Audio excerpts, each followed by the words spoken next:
Hello and welcome to another Bible study with the Feed My Sheep Foundation video channel.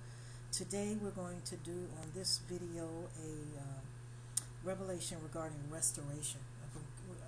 And this is going to be an encouraging video regarding how God will restore, all that the enemy steals, kills, and destroys in the life of the saint, the believer, the one that has faith in him as their God, as their creator, who has put their trust in the Lord God to be their Savior, to be their restorer. He will restore.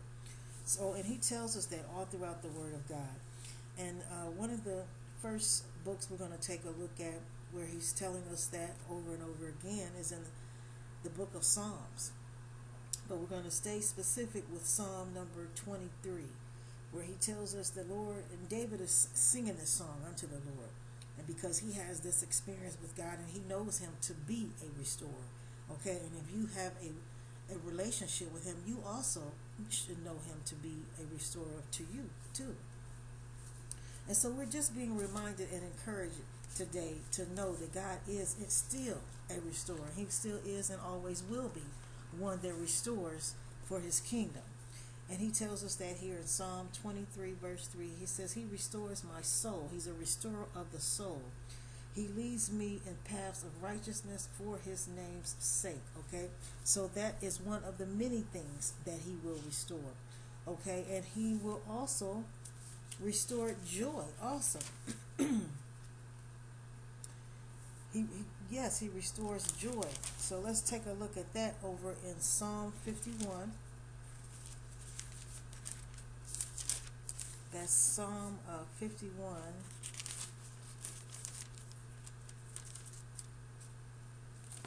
And verses 12. Again, this is David. He's asking God. He says, restore unto me the joy of thy salvation and uphold me with thy free spirit. Because at that particular point in time, he had fallen and with the incident with Bathsheba. And so he wrote this Psalm 51. And then he asked the Lord to restore him, restore his joy, because he had lost his joy because of what he had done. And so God is a restorer of joy, because he tells us in the Word of God in John 10:10, if we can go over to that in the New Testament. John 10:10 tells us about the thief and what he does in the life of the saint, in the life of those that are in covenant with God, because he is no longer in covenant with him, and he is very jealous, and he does try to kill, steal, and destroy. So, and God tells us that here in John chapter 10, and we can start at verse 7. Then Jesus said unto them, verily, verily, I say to you, I am the door of the sheep, and all that ever came before me are thieves and robbers, but the sheep did not hear them. I am the door, and by me if any man enter in, he shall be saved, and shall go in and out and find pastures. Let me say that again. And shall go in and out and find pastures. And then he says here in verse 10, the thief comes not but for to steal and to kill and to destroy. But I am come that they might have life, and that they might have it more abundantly. So here, Jesus Christ tells us that the enemy, Satan, and his devices and all that he uses, the people he uses, unfortunately, they will come into your life to steal, kill, and destroy. But we rebuke them in the mighty name of Christ Jesus, and every tactic that they try to come up against the kingdom of God with. Mighty God of heaven, oh, you have already decreed and declared out of your word that you have lifted a standard up against Satan's devices. Okay, so another scripture we can take a look at, going over into the book of Proverbs, we can see that the Lord is a restorer. Proverbs, and let's see here, chapter 6, we're reminded of the restoration of our holy God here in chapter 6 of Proverbs, verse 31. And actually, let's do verse 30 also. It says, men do not despise a thief, for if he steal, to satisfy his soul when he is hungry. But if he be found, he shall restore sevenfold.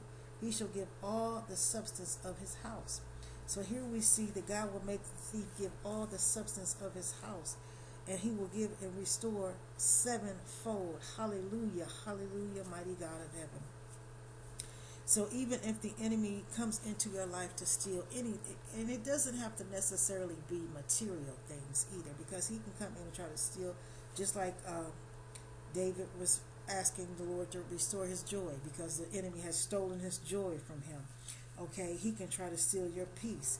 He may try to steal love from out of your heart and place it with hatred, bitterness, and things like that, instead of of love like God wants us to have in our heart. So we know that God will restore sevenfold of any of that, of anything that has ever been stolen by the enemy. He will make him return it. And we ask you and petition you to do it right now, Heavenly Father, in the mighty, powerful name of Christ Jesus. Bring forth your restoration to your people mightily. Okay, and so another book I'm led over into is going to be the book of Jeremiah. Jeremiah and chapter 10 here.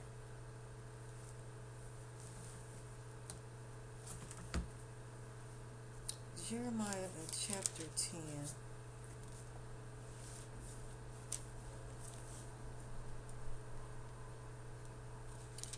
Now, the verse that we want to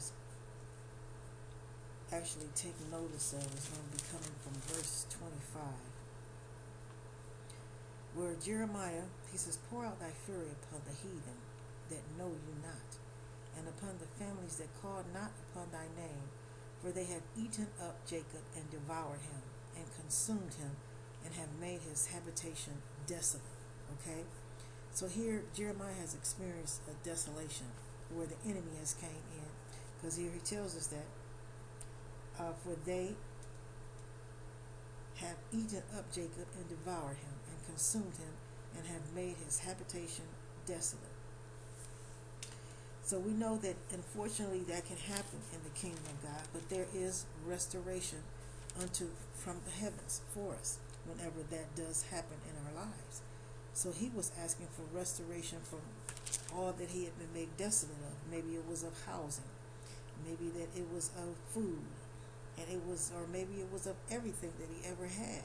But what we know is that God is a restorer of all of the above. And then actually you can read this whole story, and it goes into how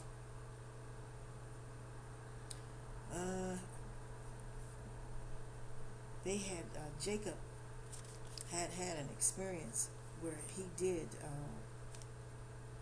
come up against an enemy, and he had taken from him. And so that's why verse 25, he says that he was devoured. The enemy had devoured him and consumed him and had made his habitation desolate. Okay, so let's see here. We're going to take a look here in Jeremiah chapter 30. And that's just to let you know that from this Jeremiah chapter 10 verse 25, that you can be in the kingdom, okay, and the enemy can still try to attack you and steal, kill, and try to destroy you, okay, because Jacob, we know, was the inheritance of God, his favorite tribe, the tribe that Jesus Christ came through. And here we see here in this particular verse, this was why this was written in this Bible study, just to give an example of the fact that yes, even in the kingdom, the enemy tries to steal, kill, and destroy. No matter how faithful you are, no matter what you may be doing for the Lord, he will still try to come in and do something against that, because he does not want God to ever have glory.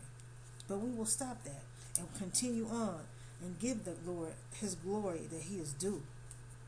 So Jeremiah chapter 30, verse 17. Now here he tells us, I will restore the health unto thee, and I will heal thee of thy wounds, says the Lord, because they called thee an outcast, saying, This is Zion, whom no man seeks after. So here we see God, he's a restorer of health. And in the mighty name of Christ Jesus, oh Heavenly Father, anyone that comes on this video, dear Heavenly Father, we're asking you to restore. If they're out, if they're down on their health, if they need restoration in the area of health, oh Heavenly Father, we're asking that you move mightily upon them and restore them with good health. In Jesus Christ's mighty name. Okay, so here, let's take another look here. Job 42. We're looking at examples in the book where God restored. He provided restoration in a lot of situations actually, but we're just taking a look at a few here. Now we're going to look at the book of Job. Let me see here.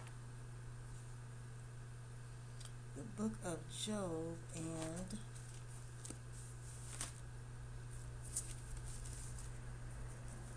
chapter 42 and verse 10. Now we know the story of Job. We haven't actually did a Bible study on it, but we will get into it. Job, of course, he went through a lot of loss because Satan went before the Lord, the Heavenly Father, and accused him of not being a true worshiper of God, just breaking that down to what it really was about. And so therefore God allowed him to test him, try him, take things from him. But in the end, Job 42 verse 10 tells us that, and the Lord turned the captivity of Job when he prayed for his friends. Also the Lord gave Job twice as much as he had before. So therefore his fortunes were restored. Okay, he had a lot of fortunes and he had lost his health, he had lost his children, so he gave him more in abundance. He restored all of that back to him and then some. It tells us here in verse 10.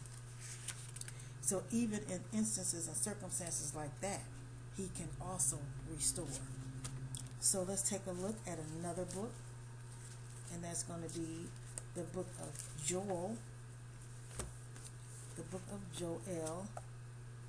And Joel here, let's see here. Let's look at the book of Joel. We're going to look at chapter, where are we at with it? The book of Joel. Where is the book of Joel? Okay, here we go. 2. Chapter 2 and then verse 25.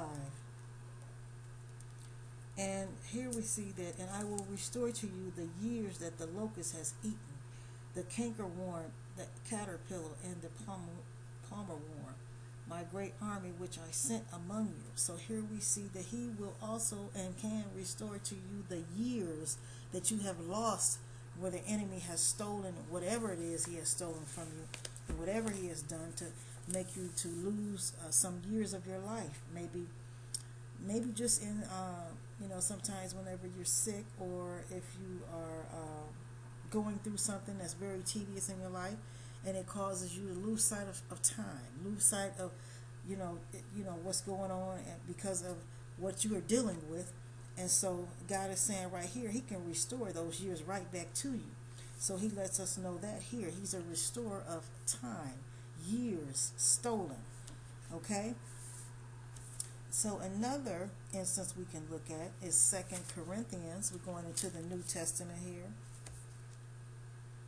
Before we do that, let's go to Kings. Let's go to the book of Kings. Before we go into the New Testament, let's look at the book of 2 Kings here, because we're just looking at how God is a restorer. And yes, he is. And hallelujah, thank you, Heavenly Father, for being a restorer of everything and anything in our lives that we need, that the enemy may have taken from us.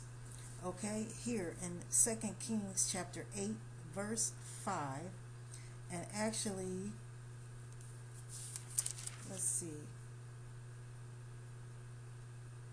verse 5, it says, and it came to pass, as he was telling the king how he had restored a dead body to life, that behold, the woman whose son he had restored to life cried to the king for her house and for her land. Okay, And this is a story where he actually restored a dead body to life, so he can bring the dead back to life. We know Christ Jesus can do it because he did it in the New Testament, and he can do it again. God can if he needs to do it and wants to do it. And if we have faith enough to believe in him to do it, he can restore a dead body to life. Hallelujah, hallelujah. He is such a restorer. And then verse 6 goes into saying that when the king asked the woman, she told him, so the king appointed unto her a certain officer, saying, restore all that was hers, and all the fruits of the field since the day that she left the land, even unto now. So she was just credited restoration in everything she had lost, and even that dead body God restored back to life in this chapter 2. Okay, let's see. We're going to keep on moving here. And I guess maybe we will make this a part 1 and go into, because we can talk about restoration, and we need to hear about how God is a restorer over and over and over and be reminded of his goodness. So I'm going to end this video in this part 1 of restoration, encouraging you and letting you know in the name of Christ Jesus, God is a restorer of health. He's a restorer of joy. He's a restorer of whatever it is that you need to be restored. And right now, in the mighty name of Christ Jesus, Heavenly Father, we want to petition heaven on behalf of the saints on the other side of this video, Heavenly Father. I ask that you restore whatever the enemy has stolen out of their lives. Whatever the enemy has stolen, killed, and destroyed, dear Heavenly Father, we trust and believe that you can bring it back to life, that you can bring it back to them and press down, rolling over, like you said, and so much more. In the mighty name of Christ Jesus, and we thank you for it, Heavenly Father, for restoration right now in the name of Christ Jesus. Hallelujah. All righty. God bless you. God loves you, and I will see you again here on the Feed My Sheep Foundation as we continue to go forward in the name of Christ Jesus.